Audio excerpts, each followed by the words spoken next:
Hey, good morning, and welcome back to Behind the Curtain of Leadership.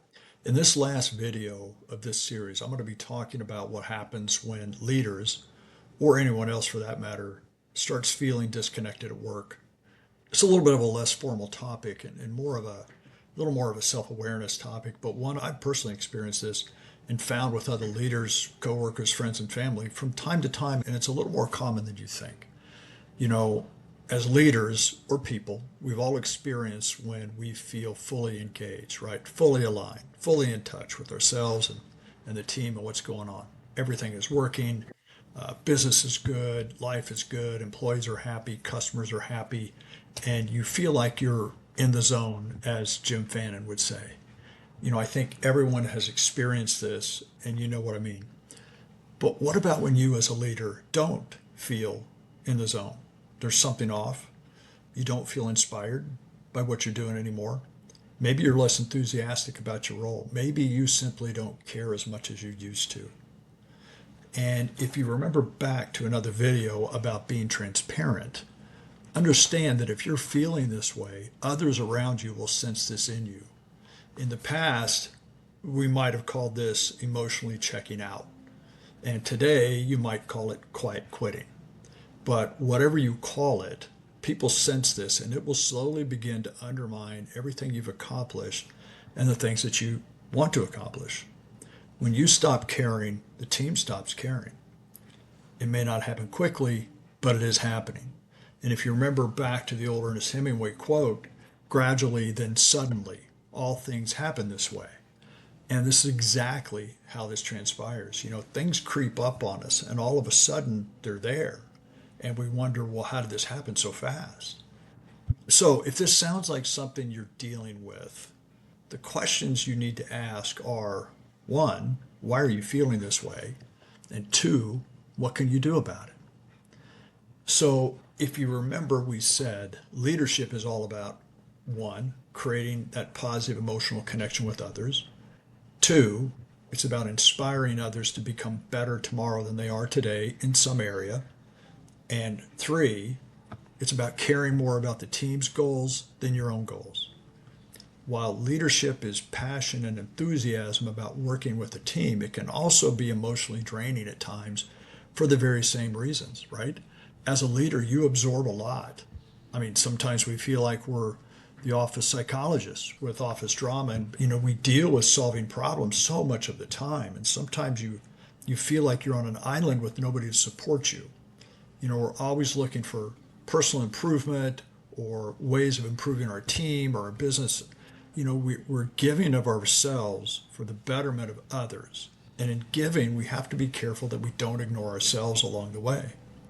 We have to guard against losing track of our purpose, the what we offer to others as a leader and why. And where I've seen this come up is when a leader sometimes has taken the team about as far as they can, right? Maybe it's as far as they care to take them or they even want to take them. And maybe this leader has outgrown the team or the company and there's no longer a challenge for that person. And it becomes a dangerous situation and can lead to one of the biggest things you all need to guard against, which is complacency, right?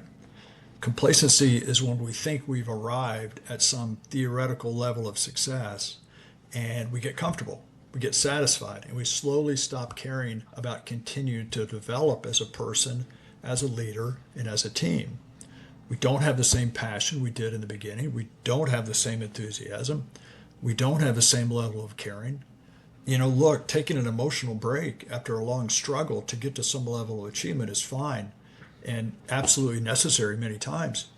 But when you're ready to start that next surge and something doesn't feel right in your heart or your gut, it's a warning signal. Something inside of you is telling you that things have changed and maybe you don't feel it anymore for whatever reason. But you need to figure this out before it turns into complacency and stagnation, not only for you, but for your team. And not only for the team as a whole, but for the individuals on the team. You have to remember that there are others that have goals of growing their careers, their roles, what they want in life. In leadership, others depend on us to give our best at all times. Leaders don't get to play half speed. at least not for very long.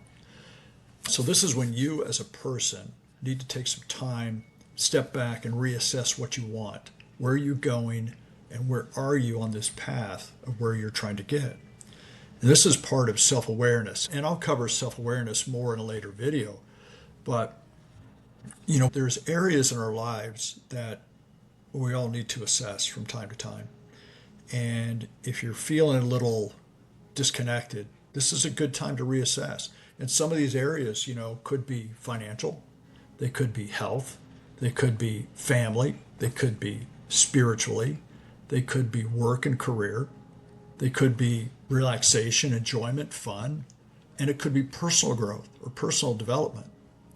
And what you do is you have to kind of take some time, get away from everything and ask yourself, where am I in these and other areas in my personal life? Am I achieving what I want?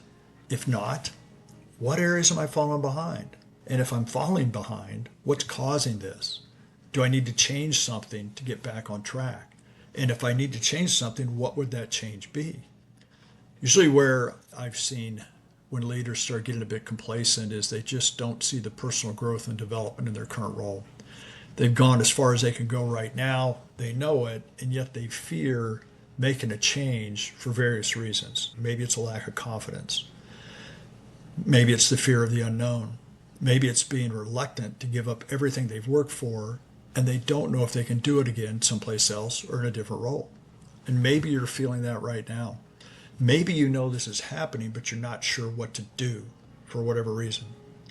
This is where, when I say that we're all first and foremost the leaders of our own lives, comes into play. The same core 3 elements of leadership of others also applies to us. First, do you have an emotional connection with yourself? Are you inspired to become better tomorrow than you are today in some area? And do you really care about your own goals? So we need to own the reality that we, nobody else, but we are in charge of our own lives, what we want, what we work for, what we achieve, and where we put our energy. So I'm not, of course, advocating that you need to make a big change in your life.